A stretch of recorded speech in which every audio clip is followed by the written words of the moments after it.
Dylan the young, blue dragon lived deep in the Rockstone Mountains of Scotland. Every day the playful, young dragon woke up early in the morning and flew all around the mountains and valleys looking for something to do. When he was hungry, he would go home to his cave where Mummy Dragon would have hot soup ready for his dinner. "Wash your wings and get ready for tea. I've made your favorite today, darling, pea and toad soup," said Mummy Dragon. Dylan sighed. Thank you, Mum," he said sadly. "Whatever is the matter, son? Every day you come back home happily for your tea, but today you look so sad," inquired Mummy Dragon. "I'm lonely, Mum. I can't find anyone to play with. In all the lakes, mountains, and valleys in Rockstone, there isn't a single dragon for me to play with," he grumbled. "Well, how about this for an idea?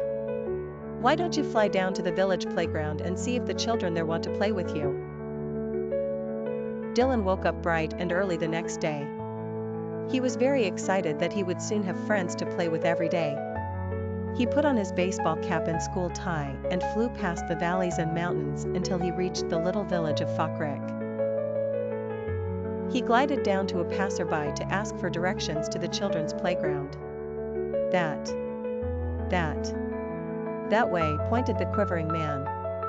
"Oh. He must be cold," thought Dylan. Not long after, Dylan the dragon came in for a swift landing in the center of the playground. The playground was filled with smart young children in bright red and gray uniforms with their school ties.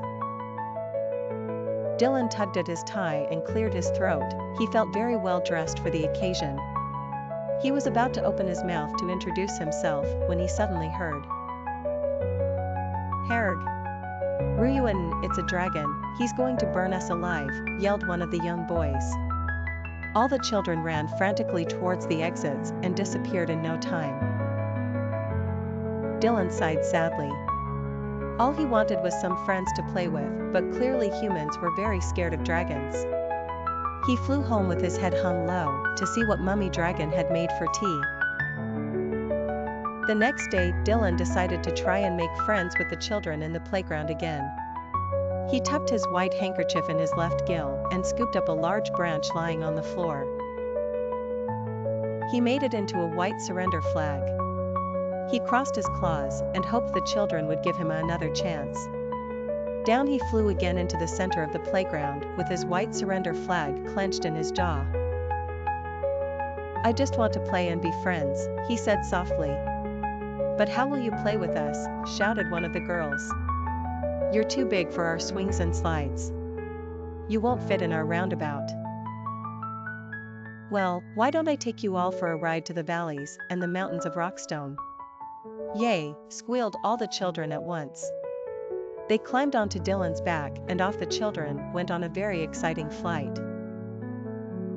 From that day Dylan and the playground children were friends, and every day Dylan, the dragon, would take the children on the best playground ride ever.